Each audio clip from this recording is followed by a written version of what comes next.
Okay, last example में हमने differential equation form किया था कि सिंपल इक्वेशन से या सिंपल रिलेशन से डिफरेंशियल इक्वेशन कैसे बनाया।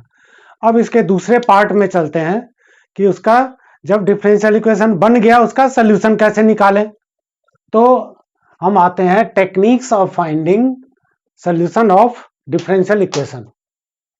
ओके, मान लीजिए हमारे पास इक्वेशन है differential equation five x y d y upon d x is equal to 0। ये एक ऑर्डिनरी डिफरेंशियल इक्वेशन है, ऑर्डर 1 और डिग्री 1 का। तो इसको हम लिख दें इसी से dy upon d x is equal to f x y के फॉर्म में लिख दें इस इक्वेशन को। फिर हम क्या करते हैं कि ये हो गया dy अपॉन डी एक्स के फॉर्म में। इसको हम सॉल्व करेंगे। इसको सॉल्व करने का सबसे पहला मेथड हमारे पास है ये कहलाता है variable separable. First method is variable separable. तो जैसे हमारे पास डिफरेंशियल इक्वेशन था, ये डिफरेंशियल इक्वेशन हमने लिखा dy upon d x is equal to f1x divided by f2y।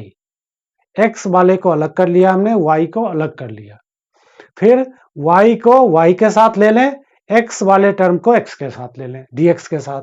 तो ये क्या हो जाएगा इंटीग्रल ऑफ, अच्छा इसको इधर ले जाएं तो f2y dy is equal to f1x dx और इसको इंटीग्रेट कर दें, इसका इंटीग्रेशन और राइट हैंड साइड का f2y को y के रिस्पेक्ट इंटीग्रेट कर दें और f1x को x के रिस्पेक्ट इंटीग्रेट कर दें। तो ये मेथड कहलाता है वेरिएबल सेपरेबल मेथड। चलिए इसका एक एग्जांपल देखते हैं, simple example. Solve differential equation y dx minus x d y is equal to 0। ये एक डिफरेंशियल इक्वेशन है। इसको सॉल्व करने के लिए जैसा हमने यहां देखा था, सबसे पहले dy अपॉन dx लिख दें। तो dx divided by x is equal to dy divided by y।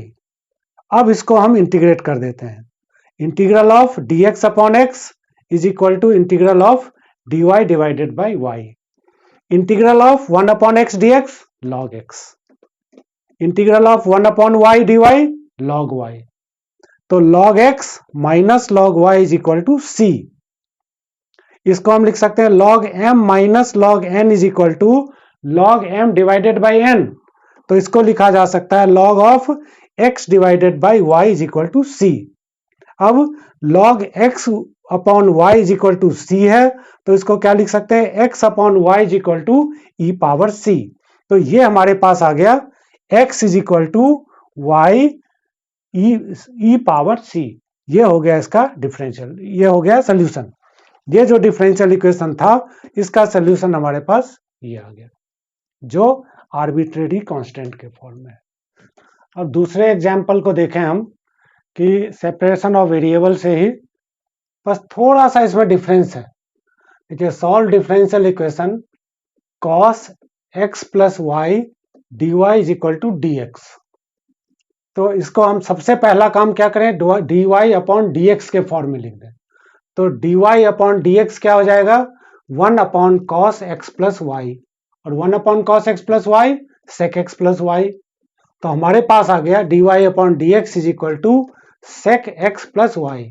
अब देखिए x और y को हम अलग अलग नहीं कर सकते हैं, तो डायरेक्ट सेपरेशन ऑफ वेरिएबल नहीं लगा सकते हैं, वेरिएबल्स को सेपरेट नहीं कर सकते यहाँ पे। तो हम क्या करें, फिर एक ही चारा बचता है कि इसको हम t मान लें। तो हमने मान लिया x plus y is equal to t. तो इसको डिफ्रेंशिएट कर दें x के रिस्पेक्ट, तो 1 plus d y upon d x is equal to d t upon d x हो गया। अब इस वैल्यू को यहां पे रख दें तो ये आ गया, देखिए इसको राइट साइड ले जाए तो ये हो गया हमारे पास d y upon d x is equal to d t upon d x minus 1।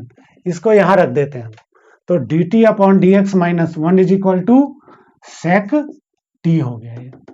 अब इस 1 को राइट साइड में ले जाएं तो dt upon dx is equal to sec t plus 1 हो गया। अब देखिए यहाँ पे t है और कांस्टेंट है, तो ये जो है ये अब वेरिएबल्स को सेपरेट किया जा सकता है, मतलब t को t के साथ रख दें, x को अलग कर दें, तो dt divided by sec t plus 1 is equal to dx। अब हम इसको इंटीग्रेट कर सकते हैं, वेरिएबल्स को सेपरेट करने के बाद में इंटीग्रेट कर सकते हैं हम। sec t को हम cos t लिख दें, 1 अपॉन cos t, तो 1 upon cos t plus 1 LCM ले लेंगे तो cos t ऊपर आ जाएगा न्यूमरेटर में, ये हो गया cos t divided by cos t plus 1 dt is equal to integral of dx, तो ये आ गया x प्लस c। अब इसको सॉल्व करना चाहते हैं हम, तो cos t है यहाँ पे और डिनोमिनेटर में है cos t प्लस 1, तो प्लस 1 और माइनस 1 हम ऐड और सब्ट्रैक्ट कर दें, इसको इसके साथ लिख दें तो क्या आ जाएगा 1 minus of 1 divided by cos t plus 1, तो ये हो गया integral of 1 minus 1 divided by cos t plus 1 dt is equal to x plus c।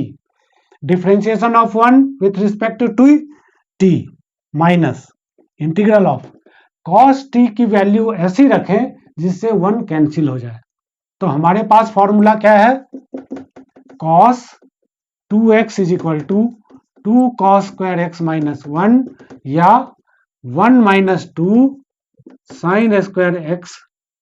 ये इसमें से ये वैल्यू अगर हम रखते हैं, देखिए तो ये हो गया cos t की जगह हमने रख दिया 2 cos square t by 2 minus 1 plus 1 already है ही, तो माइनस 1 और प्लस 1 कैंसिल हो गया, तो हमारे पास सिर्फ आ गया t माइनस 1 बाई 2 को बाहर लिख दें, 1 by 2 1 upon cos square t by 2 बचा है सिर्फ, इसको ऊपर ले जाके लिख दें, तो ये हो गया sec square t by 2 dt is equal to x plus c। अब आपको पता है कि integral of sec square x, yes 10x, तो integral of sec square t by 2 है, तो ये क्या हो जाएगा 10 t upon 2 divided by 1 upon 2, तो डिवाइडेड बाई 1 अपॉन 2 को हम लिख सकते हैं 2 ऊपर ले जाएं, तो ये हो गया t minus 1 upon 2 multiply by 2 10 t by 2 is equal to x plus c है ही, इंटीग्रेटिंग कांस्टेंट हम लिख चुके हैं। ओके, अब सिर्फ आपके पास यह है कि t की वैल्यू रख दो, t की वैल्यू हमारे पास थी x प्लस वाई, तो x plus y minus 10 x plus y upon 2 is equal to x plus c. x को कैंसिल कर सकते हैं हम, तो हमारे पास आ गया y minus 10 x plus y divided by 2 is equal to c. बस ये हमारा फाइनल आंसर हो गया, मतलब जो हमारे पास डिफरेंशियल इक्वेशन इस फॉर्म में दिया हुआ था, इसका एक सोल्यूशन, जनरल सोल्यूशन आ गया y minus 10 x plus y upon 2 is equal to C.